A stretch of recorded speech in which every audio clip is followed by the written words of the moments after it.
शपथपत्राच्या माध्यमातून कबुली दिली। विशेष म्हणजे अधिकारी महेश पाटील यांनी जावेद जाफरी यांच्या पत्नीची देखील फसवणूक केल्याचा आरोप त्यांच्यावर आहे। जाफरी प्रकरणामध्ये त्यांच्यावर निलंबनाची कारवाई सुद्धा झाली होती। मूळ जमीन ही ओझा नावाच्या व्यक्तीला भाडे तत्वावर देण्यात आली होती। 2006 मध्ये ही जमीन महापालिकेला हस्तांतरित करावी असे आदेश न्यायालयाने दिले। मात्र त्यानंतर सुद्धा अधिकाऱ्यांनी चालढकलपणा करत जमिनीवरचं अतिक्रमण हटवलं नाही। तक्रारदार प्रकाश बेलवडे यांचा आता पोलिसांनी जबाब नोंदवला। आणि या सगळ्या घोटाळा संदर्भात आपण अधिकची माहिती घेऊयात। आमच्या प्रतिनिधी भाग्यश्री प्रधान सध्या आपल्या सोबत आहेत। भाग्यश्री, मोठा जमीन घोटाळा झाल्याचं पाहायला मिळतं। यामध्ये पालिकेच्या अधिकाऱ्यांनी कशी भूमिका निभावली, नेमकं काय घडलं? नक्कीच कल्याणी, पहिले तर ही जी तक्रार आहे ही प्रकाश बेलावडे यांनी केलेली आहे आणि ही तक्रार त्यांनी पोलिसांमध्ये केलेली आहे। त्यामुळे हे जे सगळे आरोप आहेत हे मुळात त्यांचे आहेत। ही कोर्टात देखील या संदर्भातली केस सुरू आहे। सुरुवातीला सत्र न्यायालयात सुरू होती आणि आता ही कोर्टात, हायकोर्टात देखील ही केस गेलेली आहे। आता हे प्रकरण नेमकं काय आहे तर सुरुवातीला VLT म्हणजेच भाडेतत्वावर काही जमिनी ज्या आहेत त्या देण्यात येत होत्या। तशीच ही जमीन होती। शिवडी क्रॉस रोड येथल्या शाळेच्या मागची म्हणजे मैदानाची ही जमीन असल्याचं सांगितलं जातंय। मैदानासाठी राखीव जमीन आहे, त्याच्यावर जे आरक्षण आहे ते मैदानासाठी राखीव असं लिहिण्यात आलेलं आहे। नक्कीच भाग्यश्री, त्यामुळे तुमच्याकडून सविस्तर माहिती घेऊ। मात्र सध्या तक्रारदार प्रकाश बेलवडे आपल्या सोबत जोडले गेलेले आहेत। बेलवडीजी, नेमकी काय घटना घडली, कशा पद्धतीने हा सगळा घोटाळा झाला? खरं म्हणजे 1961 पासून या ठिकाणी शाळेचं मैदान होतं आणि ते मैदान सांभाळण्यासाठी ओझा म्हणून फॅमिली होती, त्यांना दिलेलं होतं। केअरटेकर म्हणून ते काम पाहत होते त्या ठिकाणी। त्यांनी 4 कुटुंब त्या ठिकाणी ठेवलेले होते शेड्स मध्ये।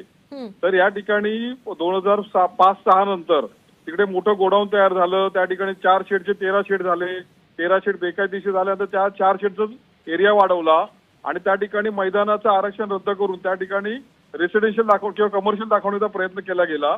आधीच्या सगळ्या DMCने हे विषय थांबवला होता, पण जेव्हा महेश पाटील जे आता जावेद जाफरीच्या मिसेसच्या प्रकरणामध्ये वादग्रस्त आहेत, त्या अधिकाऱ्यांनी काही बोगस डॉक्युमेंट बनवून आणि प्रशांत सपकाळी तसा चार्ज घेतला DMC झोन 2 चे।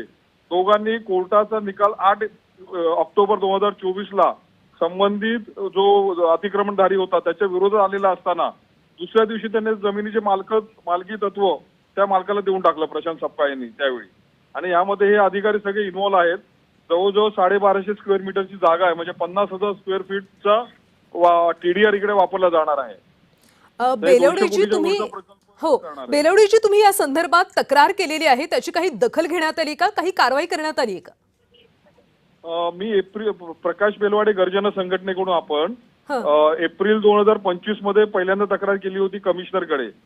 वारंवार तक्रारी करून सुद्धा ते सगळे तक्रारींची चौकशी यायची परत महेश पाटलांकडेच। आणि महेश पाटलांच्या इथे आल्यानंतर ते खालचे अधिकारी म्हणायचे का DMC झोन 2 ने जर निर्णय दिलेला असेल तर आम्ही काय करणार त्यामध्ये, असं करून ते प्रकरण तसंच ठेवलं जायचं। गेल्या काही दिवसांमध्ये आपण EOW कडे तक्रार केली, मुंबई पोलिसांकडे तक्रार केली। त्यातनं EOW ने ह्याच्यामध्ये तथ्य असं जाणवतंय असं दिसलं आणि त्याचं पत्र त्यांनी अधिकृत पत्र कमिशनरनं दिलेलं आहे 4 महिन्यापूर्वी। आणि त्यानंतर हे पत्र खाली किडवाई मार्ग पोलीस स्टेशन मध्ये आलं।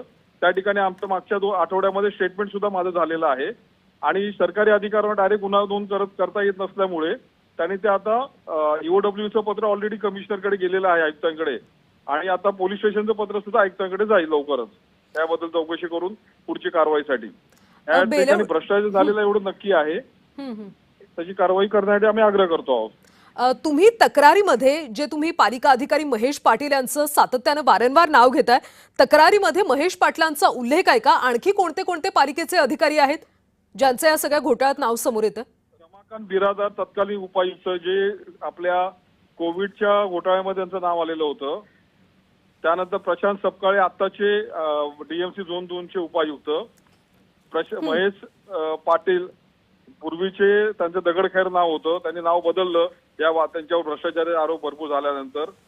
तर ते आणि शेख म्हणून एक आहेत अधिकारी इस्टेटचे, त्यांना मध्ये त्यांची चौकशी झाली, त्यांच्यावर इन्क्वायरी सुरू आहे, डी सुरू आहे, सस्पेन्शन पण झालं होतं, पण त्यांचा आता ट्रान्सफर दुसऱ्या वॉर्डमध्ये झालेली आहे।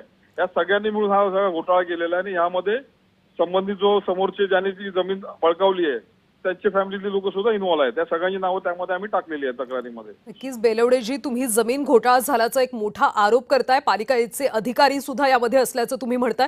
त्यामुळे आता तुमच्या तक्रारीची दखल घेऊन पुढे नेमकी काय कारवाई होते हे पाहणं महत्त्वाचं आहे. बेलवडेजी, धन्यवाद या सगळ्या सविस्तर माहितीसाठी.